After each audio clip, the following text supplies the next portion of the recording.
Hola, vamos a invitar a Mario.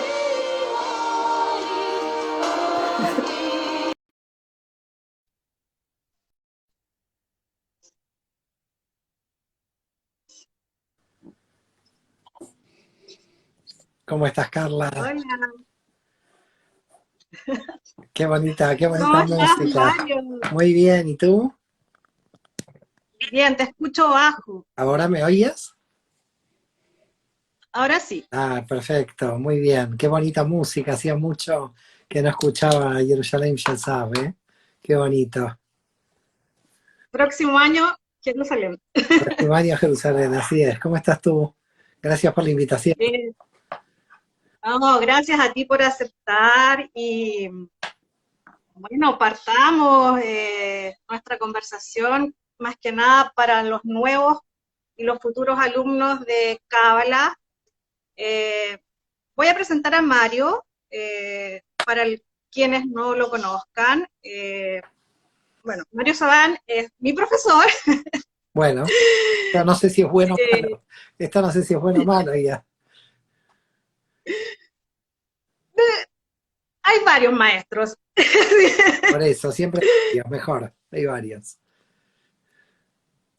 Bueno, Mario Sabán es investigador y profesor de Cábala, especializado en la Cábala aplicada a la psicología, al crecimiento personal y espiritual del ser humano. Enseña cómo la Cábala puede ayudarnos a vivir una vida más plena y consciente, a ser más felices por el camino del autoconocimiento personal con el método del árbol de la vida. Tiene varios doctorados. Es doctor en filosofía el año 2008, en antropología el Lo 2012, en psicología, puedes saltar todo esto. bueno, en psicología, en historia, en teología, en matemática aplicada.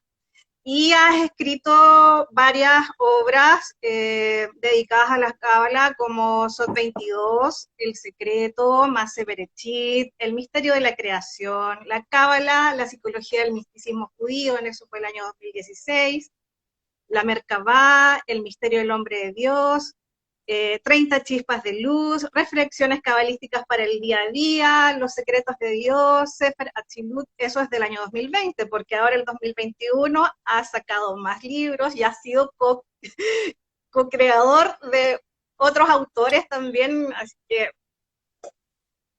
maravilloso. No sé de dónde sacas tanto tiempo para... Yo tampoco, pero bueno, se va sacando el tiempo, vamos, es un tema de organización. Todo en la vida es un poco un tema de organización y yo con la organización soy un poco férreo conmigo en la organización, pero bueno, porque hago lo que me gusta, ¿no? Hago lo que me apasiona. Qué importante eso de hacer, porque muchas personas no hacen por distintos temas, no son felices, no cumplen o no han sabido cómo, bueno, pero eso lo vamos a hablar después de misiones o ticún. Partamos primero con tu historia, cómo partiste con la cábala y después nos expliques, así una pincelada, qué es lo que es la cábala Bueno, para las personas que no saben nada. mira, no quiero aburrir con la historia a la gente porque entrar en la cábala nunca se sabe exactamente cuándo uno entra, ¿no? No hay un día donde uno ha entrado, ¿no? Como es la independencia de Chile o Argentina, que uno festeja ese día, ¿no? No hay un día exacto. En realidad hay todo un proceso de vida, un proceso de experiencia y creo que la experiencia de vida te lleva a la cábala y la cábala de algún modo te organiza, te ordena y en cierto modo te ayuda después a esa experiencia de vida, ¿no? Es decir, al final yo creo que uno o muchos millones de personas en el planeta, no sé si todos, siempre tenemos las mismas preguntas con respecto al sentido de la vida, qué hacemos aquí, qué hace el universo, las grandes preguntas. Y estas grandes preguntas, yo te diría, no son respondidas por la cábala, pero se acerca mucho. Es decir, lo bueno que tiene la cábala es que tiene una gran cantidad de respuestas, pero al mismo tiempo, por supuesto, te abre a mayor nivel de preguntas.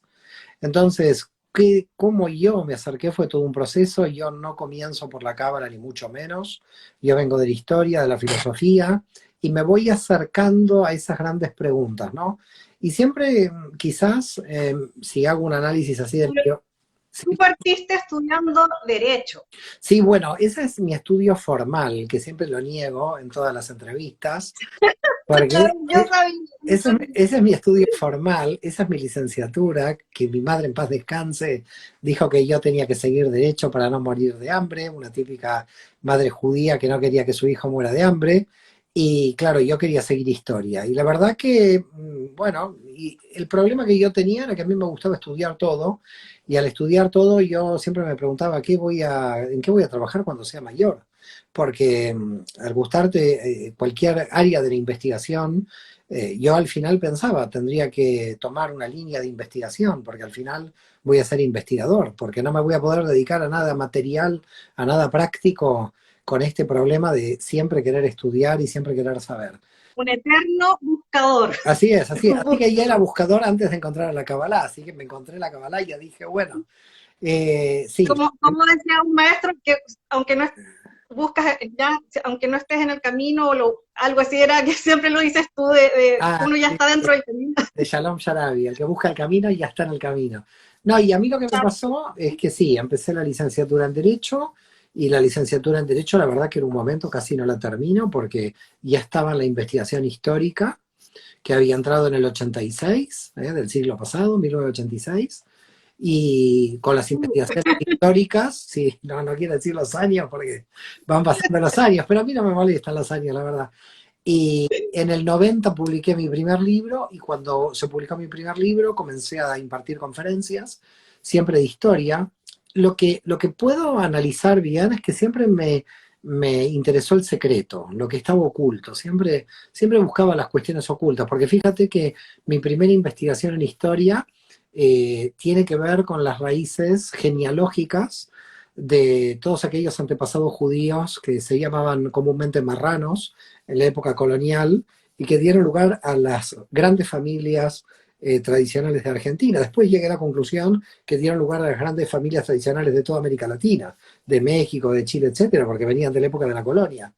Y estuve muchos años investigando esto hasta que me cansé, me agoté, fueron 6 7 años, y luego fíjate que paso al secreto del cristianismo, es decir, a los orígenes judíos del cristianismo, que también era un secreto del cristianismo. En mi época no se hablaba de que Jesús era judío, ni que el cristianismo había nacido del judaísmo. Todavía se tapaba mucho este tema. Eso yo creo que todavía está un tema tabú Sigue en siendo, varios sectores, sobre todo en mi país, que como que no se habla, como sí, que no se sí. sabe. Sí, sí, sigue siendo un tema tabú en muchos círculos del cristianismo, del catolicismo sobre todo. Y yo, claro, mi primera obra fue en el 94, que eran las raíces judías del cristianismo. Ahí empiezo a averiguar esto. En ese momento no se hablaba prácticamente del tema, era cero este tema. Yo lo comencé a hablar porque, claro, la idea era, ¿para qué estar buscando los antepasados judíos genealógicos de las familias si todo el cristianismo está basado en el pensamiento de un rabino judío? Entonces yo me fui al siglo I y comencé como a develar históricamente ese secreto. Después de muchos años, yo creo que ya había prácticamente analizado ese secreto del cristianismo, la revelación, ¿no? De su origen judío, pero luego empecé a pensar de que tenía que haber algún tipo de secreto también dentro del judaísmo, de que el judaísmo que yo veía no tenía que tener también algún punto, y me di cuenta, bueno, ahí está mi esposa, que entró, le mando un beso Sí, grande está a Lisa, saludando, hola que está María. saludando, y bueno, ahí me di cuenta de que también tenía que ir al secreto del judaísmo, ¿no? A la Kabbalah. Pero claro, cuando me encontré con la Kabbalah, me encontré ahí, bueno, me encontré con el infinito, me encontré con una cantidad de información, una cantidad de sabiduría, una cantidad, bueno, realmente quedé alucinado y ¿Por dónde partimos? Eso es como no que uno se queda sabe, así. no se sabe por dónde. La cábala, bueno, una de las cosas que yo cuando entré, y creo que esto fue bueno, haber entrado desde el mundo universitario, si se quiere, ¿no? Con la metodología. Mira, ahí está haciendo una declaración de amor muy fuerte, ¿eh? Yo también te amo, mi vida, yo también te mando un beso. Y bueno, la cuestión aquí, ¿cuál es? La cuestión es que yo pienso, mira lo que te voy a decir, ¿no? En la Cábala hoy actualmente hay muchos sabios de la Cábala, realmente, ¿eh? Yo a nivel mundial, hay muchos sabios de la Cábala, pero yo encontré que hay un problema muy serio, no en ellos, sino explicar la Cábala de manera fácil y no compleja, por una parte, y organizar, como tú bien decías, todo el material que hay, era muy difícil. Y la verdad que a mí la metodología de la universidad me sirvió mucho. Y te diría que las tesis doctorales que tú has nombrado tienen más que ver, no con juntar tesis doctorales, tienen más que ver con organizar el material de la cábala, porque fíjate que todas las investigaciones, mi última tesis doctoral en matemática tiene que ver con el Ein Sof, con el infinito, tiene que ver con la cábala. Si tú analizas de las 6 tesis, hay 4 que tienen que ver con la cábala.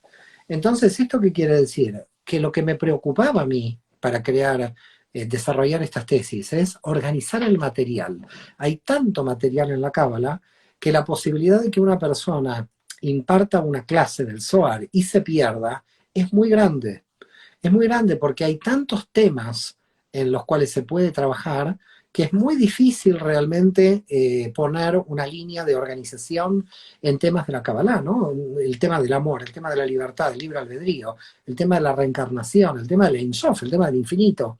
Entonces, el desafío que tiene la Kabbalah hoy es cómo organizamos tanto material. Es tanto el material que en principio te diría que ningún ser humano único puede dominar la cábala entera. Es decir, yo ya llegué a esa conclusión. No hay ser humano que pueda dominar, que pueda conocer la En cantidad, totalidad, la totalidad. En en una una vida, vida, sí, tendremos que necesitamos reencarnar. muchas, claro, necesitamos muchas. Porque aquí, ¿dónde está el tema? Aquí está que, primero que todo, hay muchos materiales manuscritos actualmente. Sigue habiendo material manuscrito. Y todo lo que se está publicando es tanto lo que hay para leer, porque si fuera nada más la lectura simple, estamos hablando de una relectura constante, es decir, no se puede, un libro, una página de Kabbalah no se puede leer y se terminó. Se tiene que leer y releer y analizar y profundizar y dar la vuelta por aquí, dar la vuelta por allá. Por lo tanto, no es solamente una lectura simple, sino una lectura muy compleja, simbólica, arquetípica, se trabajan muchos arquetipos, entonces es un gran desafío. Lo que sucede por contra al desafío o en equivalencia a ese desafío es la gran felicidad que te da. Porque la felicidad que te da la vía mística del judaísmo, ¿no? La Kabbalah es que no puedes salir de ahí. La felicidad que te da porque hay una comprensión en un nivel que la lógica no te la da. Esto es lo que sucede, ¿no? La lógica, si tú quieres vivir con lógica, este mundo es muy ilógico.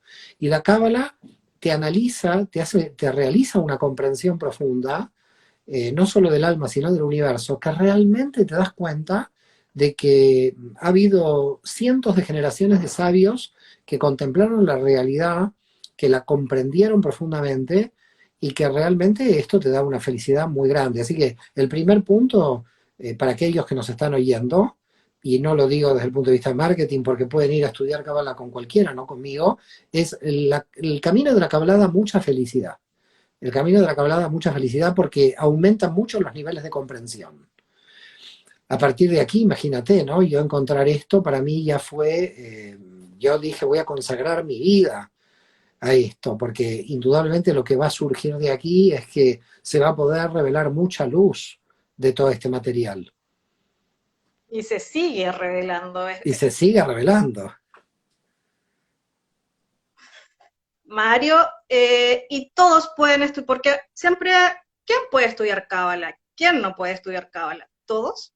Mira, en principio podríamos decir todos, pero puede que existan algunas excepciones, en el sentido de que a la cábala se llega por una necesidad espiritual interior, a una necesidad espiritual personal, y entonces no puede llegar cualquiera, porque en el sentido de que tiene que llegar el momento por el cual la persona, porque hay mucha gente que, por ejemplo, entra a la Kabbalah y dice, bueno, qué lástima que no la conocí hace 20 años. No, no, olvídese, si usted conocía hace 20 años la Kabbalah, ni la iba a entender ni iba a llegar, porque no tiene la necesidad. La Kabbalah es una necesidad interior, es un reclamo del alma, es un reclamo del alma, que el alma se da cuenta de que ahí hay una verdad, que es una verdad como al infinito, entonces uno no llega, pero en ese camino uno de alguna manera la saborea, de ahí la palabra sabiduría, ¿no? Es decir, saborear, y a medida que las vas saboreando te vas dando cuenta de que no es una felicidad relacionada con un deseo finito, con algo material, que no tiene una relación con el mundo de la materia, pero que tú estás mejor en el mundo de la materia, porque la materia la pones como instrumentos al servicio de tu alma, ¿no? Entonces yo creo que ese es un camino que todo el mundo querría para los demás, pero no todo el mundo está preparado. ¿Por qué? Hay jóvenes que están en su carrera profesional, en su carrera universitaria. Hay momentos en la vida de una persona. ¿Los niños, habrían niños que pudiesen estudiar cábala o no lo recomiendas? A ver, yo creo que la cábala puede ser estudiada por todo el mundo, pero no experimentada. Es decir, cuando tú me hablas de estudiar, no hay problema, todo el mundo puede estudiar, yo también puedo estudiar sociología, pero el tema es que el problema de la cábala no es estudiar, el problema de la cábala es la experiencia del alma. Entonces, no estamos hablando de un estudio teórico, en el sentido de que yo puedo estudiar y estudiar. Eso lo hace la filosofía, lo haces con las ciencias, pero en la cábala hay un compromiso interior, hay un alma que vibra, que siente, que experimenta.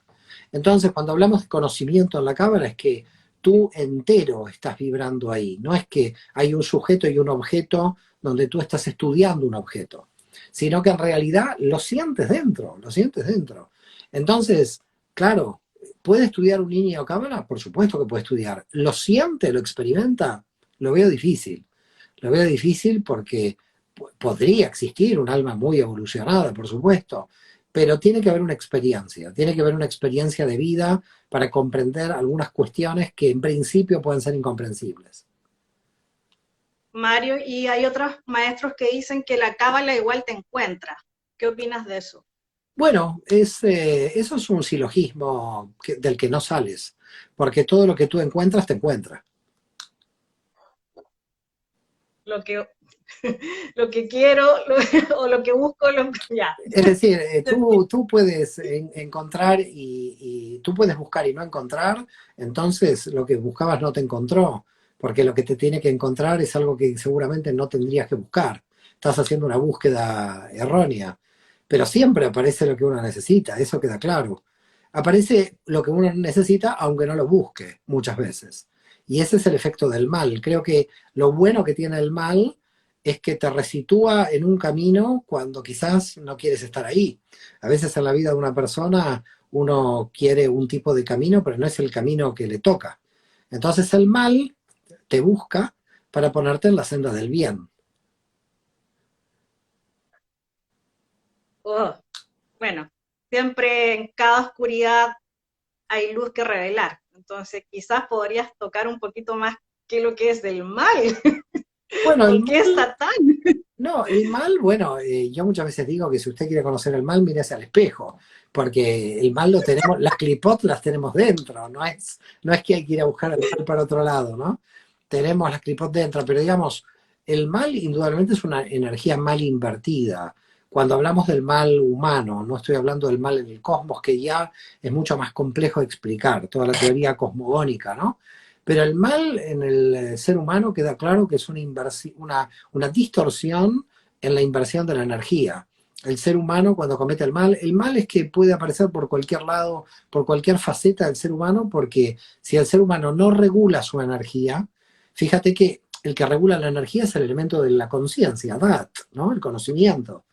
Pero a veces no regulamos la energía y al no regular la energía cometemos daño, se habla mal, gente habla mal de otros, Realmente el mal solamente está diseñado para aumentar el nivel de conciencia, pero cuando ya uno aumentó el nivel de conciencia, se desarticula, porque no tiene ningún efecto. Es decir, el efecto es para que tú puedas subir un nivel de conciencia. Cuando has subido ese nivel de conciencia, el efecto, digamos, su existencia se termina. Lo que pasa que, claro, a nivel mundial es difícil terminarlo con todos, ¿no? Porque todos no tienen el mismo nivel de desarrollo espiritual. Claro.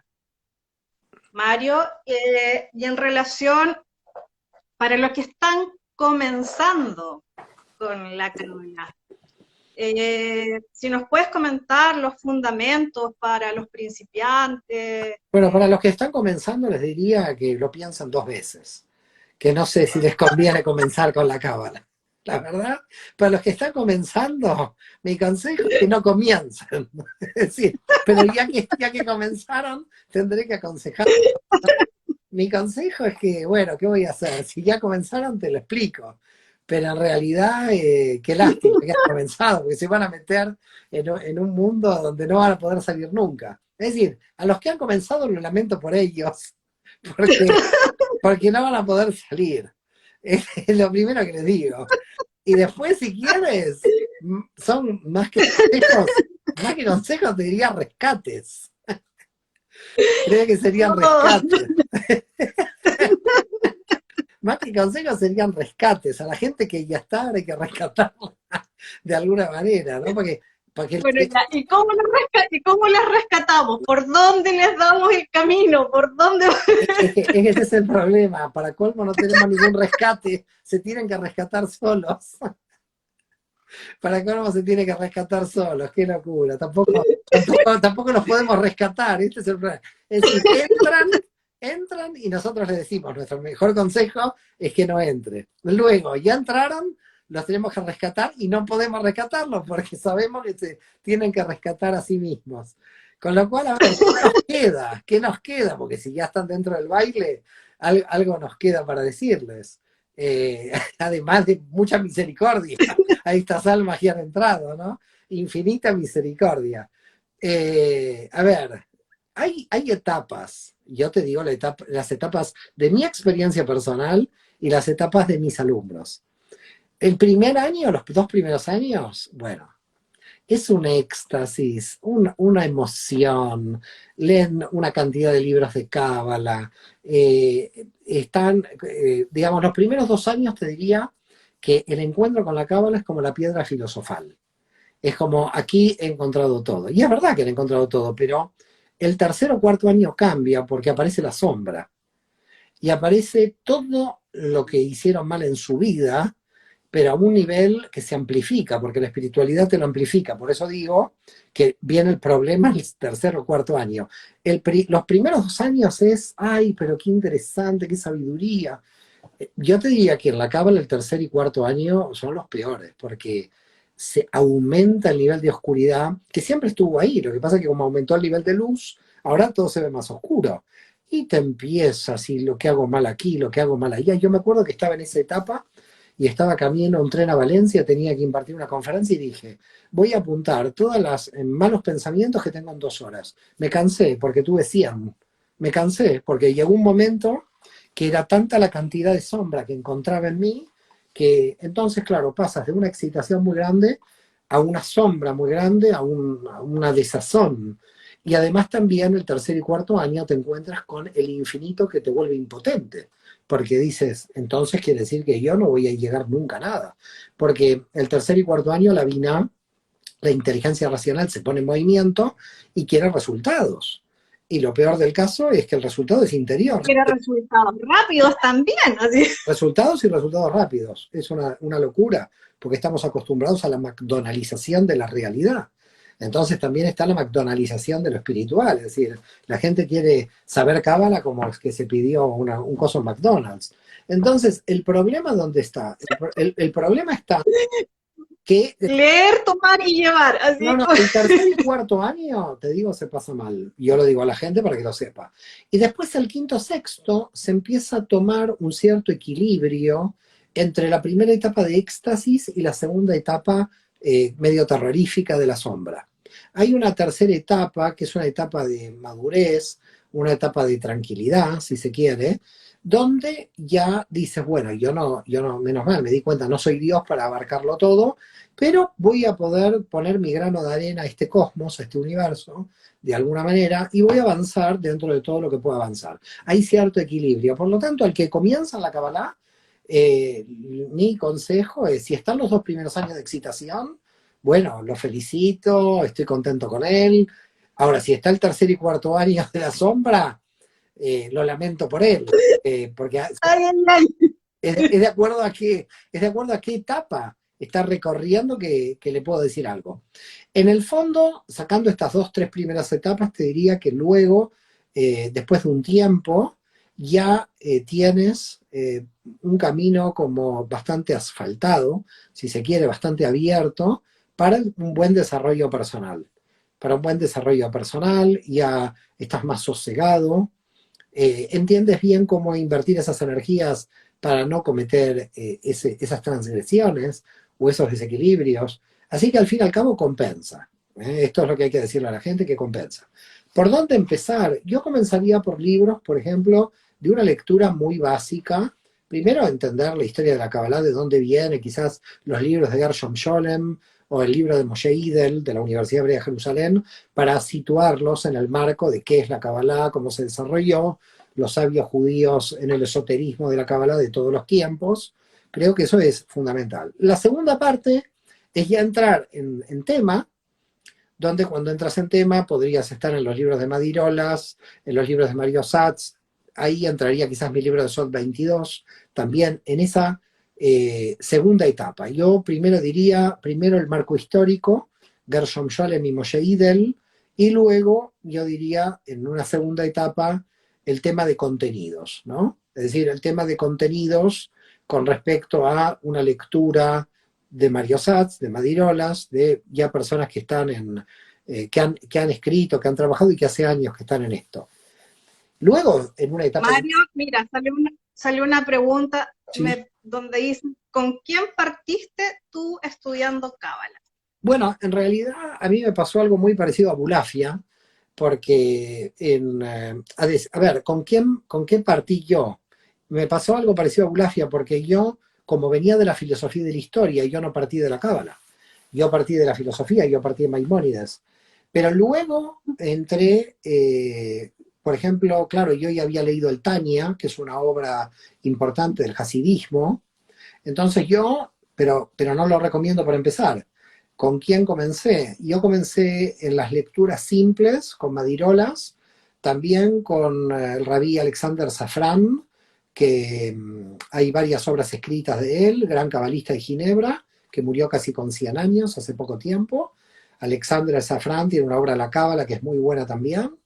Eh, También Aleví de Londres, son buenos libros con los cuales yo también comencé, buenos libros, pero luego ya entré con Kaplan, luego ya entré con las obras de Kaplan, pero las obras de Kaplan me costaron poder tener un dominio intelectual de esas obras, porque ya hablaba de astrología, astronomía, pero muy interesante. Meditación. Claro, meditación, pero ya hablamos de un estatus intermedio, no para alguien que se inicia. Para alguien que se inicia, yo diría Safran, Satz, Madirolas y el libro Sot 22 de mi autoría, con eso, y por supuesto leídos antes la Cábala de Moshe Idel y leído antes las grandes tendencias de la mística judía de Gershom Scholem, ¿no? Porque para mí esos libros son de lectura obligada, porque además tanto Idel como Scholem no solamente encuadran históricamente la Cábala. ¿Hay mujeres que recomiendes? Porque me estás recomendando puros hombres, pero ¿hay mujeres? Es que mujeres han salido, mujeres te voy a recomendar, hay un libro, pero que no lo recomiendo porque no se encuentra casi en ningún lado, de Parle Besserman, que es muy bueno, no recuerdo en este momento el título, es un libro del año 88, yo lo tengo por aquí en mi biblioteca, pero sí, cada vez que lo recomiendo la gente me dice que no lo encuentra, por eso no lo recomiendo. Y el segundo de una mujer, que es Sarah Schneider, que es La naturaleza de lo masculino y lo femenino, los escritos cabalísticos, editada por Obelisco, esa obra es de un nivel muy alto. Entonces no la recomiendo también porque es de un nivel muy alto. Así que las dos mujeres que puedo recomendar, una está casi agotada, te diría agotada por completo. Entonces cada vez que la recomiendo, la gente me escribe y me dice, ¿cómo me recomienda una obra agotada?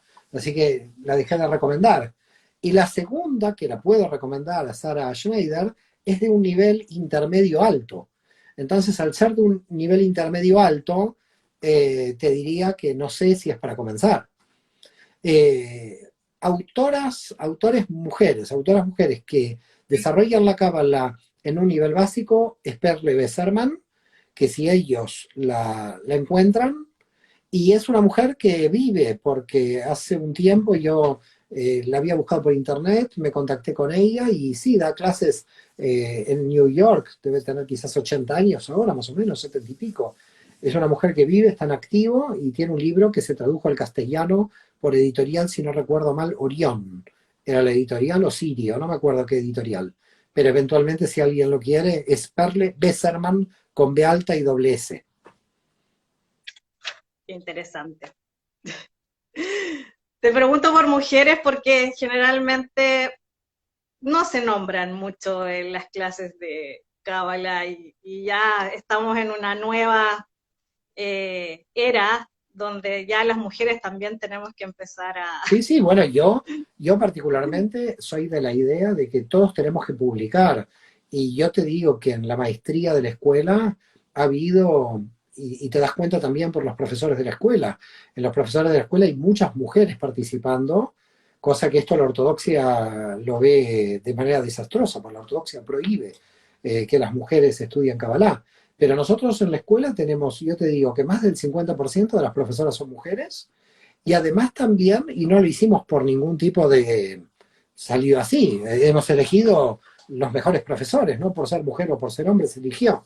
Si hubiera sido 70 hombres, 30 mujeres, no los elegimos en razón del género, los elegimos porque son buenos en sus campos de estudio, en sus campos de análisis. En la última generación de la maestría, de los nuevos maestros de Cábala actuales de la escuela, te digo que más del 50% son mujeres con un nivel altísimo, altísimo. Mira, tenemos que salieron de la maestría Daria Sima, Linda Sazón, Ilana Monkarts. Tenemos realmente mujeres con un nivel alto. Bueno, acá en Chile tenemos a Romina, está Gloria Pachuá. Claudia Patrón, Romina, bueno, ahora quieres mujeres chilenas, todavía más corto, el grupo se me cierra más todavía. Pero sí, no, la verdad que los 70 maestros que han salido de la última generación, de la primera generación, fantásticos. Y creo que muchos de ellos te van a dar sorpresas, van a dar muchas sorpresas a todos porque muchos van a publicar. Muchos de ellos van a publicar, se están preparando con mucho material y vamos a ver muchas publicaciones. Así que te diría que estén atentos porque va a haber una explosión de elementos de Cábala publicados en los próximos años. Bueno, si de esos maestros están escuchando, que yo los invito a que se acerquen y podemos hacer un en vivo y comenten cuáles son sus actividades o sus futuros proyectos, si están haciendo clases o qué otras Sí, sí. actividades. Te puedo pasar a todos los que están en activo y haciendo proyectos para que puedas con ellos hacer lives de Instagram, tener con ellos contacto, porque la verdad que están haciendo un trabajo increíble. Mucha gente está trabajando muy Partí la semana pasada con Alejandro Berkovich y ahí nos comentó que tenía su Fíjate, masterclass. fíjate, ¿no? Así que Alejandro es uno de los maestros últimos de la maestría, ha unido todo el tema de la oncología con la Kabbalah en sus análisis, así que fíjate lo que se va abriendo, ¿no? A nivel internacional y a nivel mundial. Por lo tanto, yo te diría que vamos muy bien, la gente está muy dispuesta a trabajar por la luz y porque ya este sistema se terminó, aunque los políticos no lo vean, lo lamento por ellos, pero este sistema se ha terminado, tanto de izquierda, de derecha, de centro, de lo que quieran, las ideologías se han terminado y lo que quiere la humanidad es la redención, lo que quiere la humanidad es vivir en paz y trabajar y crecer. Entonces, no queremos más debates ni discusiones estériles. Lo que la gente quiere es estar en paz, crecer y desarrollar el nivel de conciencia. Y creo que lamentablemente todavía los políticos a nivel mundial no se han dado cuenta de esto. Esperemos que se den cuenta lo antes posible. O sea, yo creo que se han dado cuenta de lo que no quieren cambiar, que es distinto. Yo No no, sé, no sé, no me queda claro. Es posible, algunos que quizás se han dado cuenta, pero es que cuando alguien se da cuenta y tiene conciencia, no puede no cambiar. Es decir, cuando realmente alguien toma conciencia, la conciencia te hace cambiar automáticamente, no tienes escapatoria con la conciencia. Entonces, por eso te digo, creo que no han tomado conciencia, sino algo tuvieron que cambiar. Y no quiero generalizar porque también es peligroso, es muy satánico generalizar. Seguramente habrá muchísima cantidad de políticos que han tomado conciencia, pero bueno, no sé si podrán llegar a puestos de poder o los dejarán aquellos que toman esa conciencia que está cambiando, ¿no? bueno, esperemos que todo sea de ahora en adelante eh, más luz para toda la humanidad. Amén, amén. Mario, en relación, tienes un curso de grandes temas de la Cábala, que es parte también de nuestro diplomado. Si nos puedes comentar Bueno, de los grandes temas. a ver, claro, tratar de hacer una síntesis de esos temas, imagínate, yo creo que para alguien que recién comienza, si yo comienzo a comentar lo que estamos viendo, se va a asustar. ¿Te imaginas si digo, estamos viendo las Es diagonales? que ya me asustó lo que dijiste anteriormente, así que Pero claro, ahora que por eso imagínate, ¿no? Si yo le digo a alguien, bueno, estamos estudiando las diagonales del universo por permutación de los tetragramas, van a decir, salgamos corriendo de aquí. A veces es muy difícil explicar los temas, pero bueno, estamos tratando de descifrar desde el punto de vista de la Kabbalah el funcionamiento del universo. Y en ese descifrar el universo estamos intentando también descifrar los arcanos del alma, que es de lo que nos ocupamos. Y el diplomado te diré que está teniendo un gran nivel porque la gente que está en el diplomado, tú verás que están haciendo preguntas cada vez más altas, de mayor potencia, y se viene una segunda generación de maestros de Kabbalah que tiene mucho background, y tiene mucho acumulado bien. Entonces yo creo que vendrá una segunda generación muy buena. Con respecto a los temas, bueno, predestinación y libre albedrío, la raíz de la naturaleza del alma, el funcionamiento del mal, los aumentos de los niveles de conciencia, las interrelaciones energéticas de los canales, la naturaleza de las dimensiones, la distribución buena o mala de energía dentro de esas dimensiones. Eh, bueno, estamos hablando para el que empieza, yo tengo miedo a veces de plantear estos temas, porque son temas que hay que conocer los fundamentos de la cábala para poder desarrollarlos. Pero básicamente no hay que asustarse porque siempre la cábala se puede explicar, los términos en hebreo se pueden traducir y lentamente la persona puede ir entrando. Yo, antes por supuesto de hacer un tienes diplomado, que saber hebreo para estudiar Cábala. no, para nada. Es decir, no es necesario, porque al principio tú puedes conocer las 40, 50 palabras básicas del hebreo. Ahora, tú quieres llegar a leer en el original, al Uria, y ahí tienes que saber hebreo. Pero hay tanto material en castellano, y si sabes inglés, ni te cuento, hay mucho material en castellano que no para leerte todo el material de castellano que hay de Cábala, necesitas por lo menos 10 años, 7 o 10 años mínimo. Entonces, la necesidad de saber hebreo es para alguien que ya me diga, bueno, Mario, ¿sabes qué? Yo leí y entendí estos 150, 200 libros de Kabbalah que hay en castellano, entonces ahora, a partir de ahora, necesito estudiar hebreo, pero para eso necesitas muchísima lectura, en muchísima profundidad, y libros de castellano hay. Así que, claro que necesitas la grafía de la letra, porque los canales tienen que ver con esto. Ahora nosotros en la escuela, en el mes de febrero, vamos a lanzar con Pilar Núñez, si Dios quiere, un curso de los canales y letras hebreas y se explicarán, podemos decir, la grafía, porque en realidad lo que más nos interesa es explicar las energías de los canales. Así que a la pregunta tuya te diré, no es necesario el hebreo a no ser que tú quieras ir al original. Entonces ya, si tú quieres ver el original, claro que es necesario. Pero durante muchos años no es necesario porque hay mucha traducción. Interesante. Mario, y con respecto a la Cábala, de todo lo que has mencionado, ¿cómo el alma humana puede acceder a mayores niveles de conciencia? El primer punto y que nos cuesta mucho es la honestidad radical. Es decir, y te diré que nos cuesta mucho hasta terapias tradicionales, porque el terapeuta hace como de, en cierto modo, fiscal inconsciente. Entonces, hasta te diría que tiene que ser en soledad. Si no hay honestidad radical, es muy difícil. La honestidad radical se alcanza de manera muy difícil porque la mente siempre crea sistemas de autojustificación. Entonces, lo primero es honestidad radical. Y si tienes honestidad radical, lo tienes todo, porque puedes ir creciendo sin interferencias, ¿no? Porque la mente pone interferencias cuando la mente tiene que estar al servicio y no poner interferencias. Entonces, si no pasas por esa honestidad radical y cómo se hace, y es muy duro, es ese tercer o cuarto año que hablamos donde la gente pasa la sombra, ¿no? Y donde la gente ve lo que tiene que cambiar o ve lo que no le gusta de ella o lo que no le gusta de los demás, etcétera. Hay un trabajo interior muy grande, muchos años, que tiene que partir de la honestidad. Y tiene que, en el fondo, la persona para mí se tiene que hacer una pregunta, y es, ¿tiene sentido morir deshonesto con uno? Es decir, imagínate que tú te engañas, te autoengañas, porque la mente tiene sistemas de autoengaño. ¿Tiene sentido existir en un sistema de autoengaño?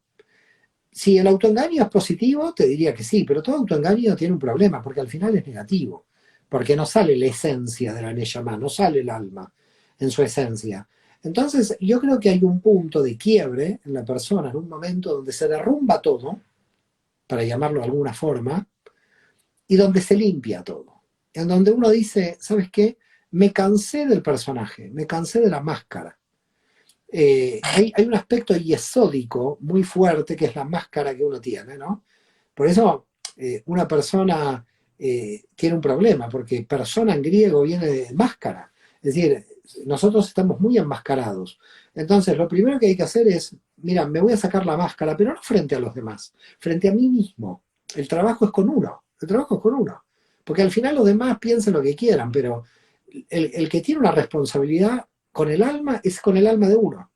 Entonces, el purgar todo lo que a mí me hace mal de mi propia alma para vivir feliz, esos mecanismos que vaya a saber desde dónde vienen, de vidas pasadas, de esta vida, tampoco tiene mucho sentido a veces, si yo digo, ¿de dónde viene el mecanismo? No importa de dónde viene el mecanismo, se terminó. Tampoco tiene sentido estar obsesionado de dónde viene el mecanismo.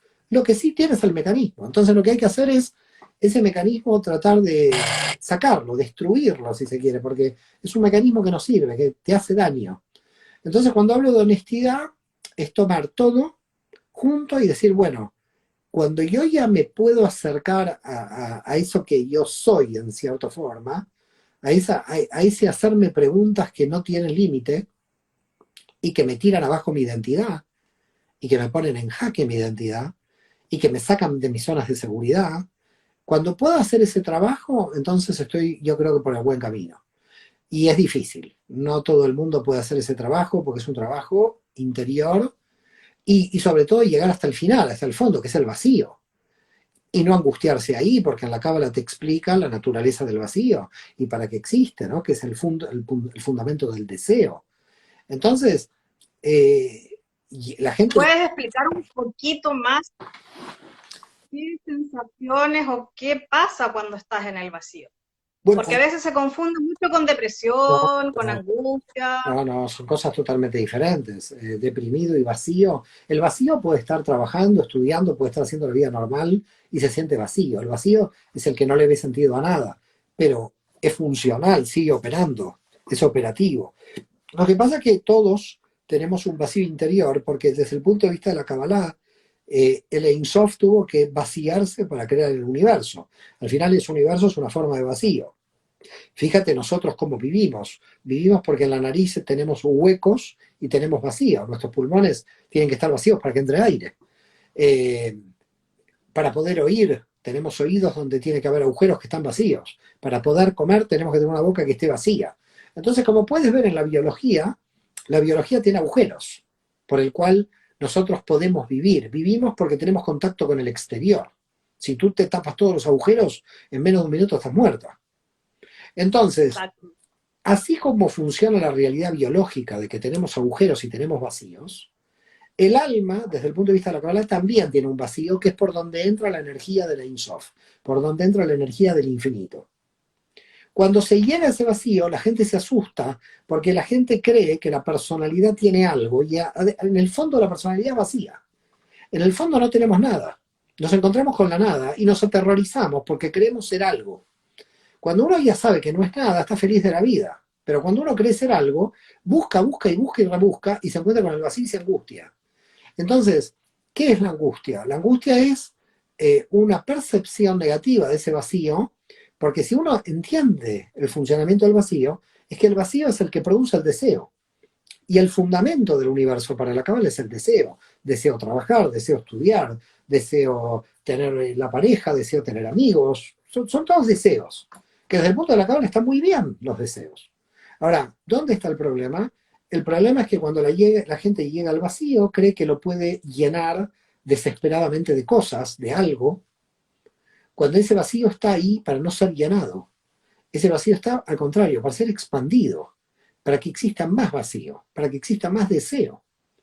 Entonces, todo el problema, te diría, del ser humano, del alma humana, es que si tú llegas a ese vacío creyendo que tu objetivo es tenerlo que llenar desesperadamente, vas a vivir desesperado toda la vida, ansioso y no vas a entender nada de esta existencia. Si tú te acercas a ese vacío y dices, pero esto, la naturaleza de este vacío es que entre la luz, entra el conocimiento, entra la experiencia, entra el aprendizaje. Y ese vacío es lo que te va a unir con la energía del universo. El vacío es la oportunidad, porque es la raíz del deseo. Entonces, esto es como, imagínate, no estás vacío, estás lleno, comiste, recién terminaste de comer y te traen una tarta de chocolate. Es que no la puedes comer porque estás lleno. No la puedes comer si estás lleno. Estás desesperado. Uy, será muy, muy buena la tarta, pero estoy lleno. Entonces, ¿qué es lo que hace la gente? La gente intenta en la vida llenarse de lo que sea. Puede ser alcohol, puede ser comida, puede ser sexo, puede ser materia, puede ser cualquier cosa, puede meter ahí. Libros, me Libros, acordé de un chiste en una libros. clase. Libros también, libros también. Yo no termino de leer lo que tengo, igual entro a la librería y me lleno de libros. Y No, entonces, me acordé de una clase cuando un compañero dijo de que hay que ir a las librerías pero sin dinero o sin la tarjeta de crédito sí, para no seguir comprando. sí, sí, y es una buena idea esa. Lo que pasa que yo, antes de salir a la librería, me veo si tengo la billetera para tener dinero, porque sé que me voy a desesperar en la librería, y entonces tengo que comprar. Pero yo le digo a mi esposa, le digo a Marisa, mira, yo no sé cuándo vamos a leer la cantidad de libros que ya tenemos, porque esto es para varias vidas, ¿no? Ahora, volvemos al tema del vacío. Y el tema del vacío es un tema muy importante. Te diría que es la clave de la comprensión del alma. El alma que comprende cómo funciona el vacío es el alma que no se angustia. Es el alma que puede vivir feliz. El alma que cree que va a tener que llenar el vacío es un alma infeliz. Ahora, fíjate, ¿no? La cábala es la traducción de la cábala, que es la traducción habitual. Hay otras traducciones, ¿no? Mundos paralelos. Pero bueno, pero la traducción habitual es saber recibir. ¿Cómo yo voy a saber recibir si el vacío por el cual yo tengo que recibir lo voy a tener lleno? Es que es una contradicción. Yo para saber recibir tengo que tener el vacío vacío. ¿Cómo hace un vaso para recibir agua? Que el vaso tiene que estar vacío. Entonces la gente se angustia por el vacío, pero ¿cómo se va a angustiar por el vacío que es su oportunidad de recibir? Entonces tú dices, entonces, ¿qué pasa aquí?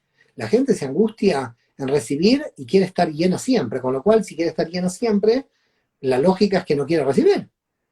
La lógica es que no quiere recibir, quiere estar lleno, lleno de sí mismo, lleno de idolatrías, lleno de ego, lleno de poder, lleno de materia, o lleno de libros, que creo que quizás es el llenado más misericordioso, ¿no?, que podemos tener.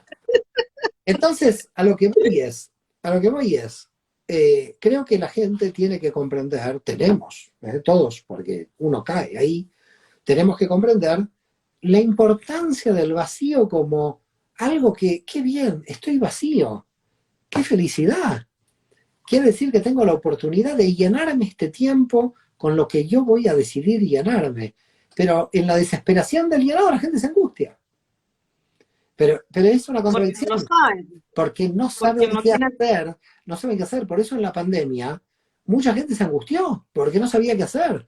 Ahora, lo curioso es que la gente antes de la pandemia decía, nunca tengo tiempo, ¿cuándo tendré tiempo? La gente nos quejábamos todos, no tendré tiempo. Dios te puso Y todo el cuando tiempo tuvo el del tiempo se mundo. asustó. No, no, Dios te puso después con la pandemia todo el tiempo del mundo. Y dijo, bueno, todo el mundo, toda esta humanidad se quejaba de que no había tiempo, me cansé de toda esta gente. Les voy a dar todo el tiempo, todos encerrados. Yo me pongo desde arriba y Dios dijo, ¿saben qué? Me cansé. 7.000 millones de personas quejándose que no tienen tiempo, todos encerrados. Ahora van a tener todo el tiempo del mundo. ¿Y qué hicimos? Todos desesperados, no sabíamos qué hacer.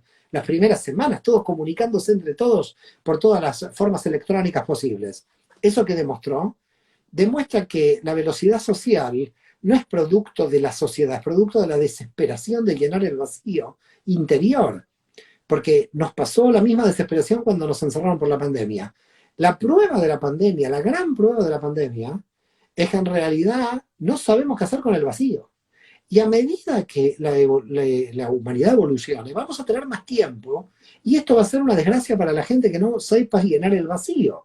Porque la gente va a vivir 120, 150 años, de aquí a muy poco, y yo te lo digo ya, que de aquí a muy poco se va a vivir hasta los 120, 150, pero la pregunta va a ser ¿para qué? Porque esa gente no va a saber de qué llenar el tiempo. Antes de la pandemia, la gente lo llenaba con turismo, todo el mundo viajaba por todo el mundo, millones de chinos, de japoneses, todo el mundo viajaba. Ok, ya viajaste por todo el mundo, ya conoces la Tierra entera, ¿y ahora qué? Tampoco nos pudimos llenar de viajes, porque eso es lo que hacíamos antes de la pandemia. Entonces, el problema aquí es, a ver, voy a disfrutar mi capacidad de recibir, voy a disfrutar ese vacío que me aumenta el deseo, voy a poder convivir con él, voy a expandir lo mejor para que pueda entrar lo mejor que yo quiero, o voy a estar desesperado. Creo que por ahí pasa el tema de los próximos años, que siempre lo sucedió, lo que pasa es que hasta el siglo XX la humanidad estábamos con el tema de la materia, de sobrevivir, etcétera. Pero ahora estamos ante un tema, ante otro tema. Es decir, hemos creado una serie de instrumentos tecnológicos muy increíbles, pero que tienen que estar al servicio de nuestro crecimiento. ¿Y qué hacemos? ¿Qué recomendaciones, por ejemplo, a los que ya están jubilados? ¿Que vuelvan a estudiar? Yo voy a repetir algo que lo colgué hace poco en las redes. El alma no se jubila. Entonces, a los señores que se jubilaron, decirles que no se jubilen. ¿Qué quiere decir esto? Ya están jubilados, ya lo sé. Desde el punto de vista jurídico están jubilados, pero no estoy hablando de esto.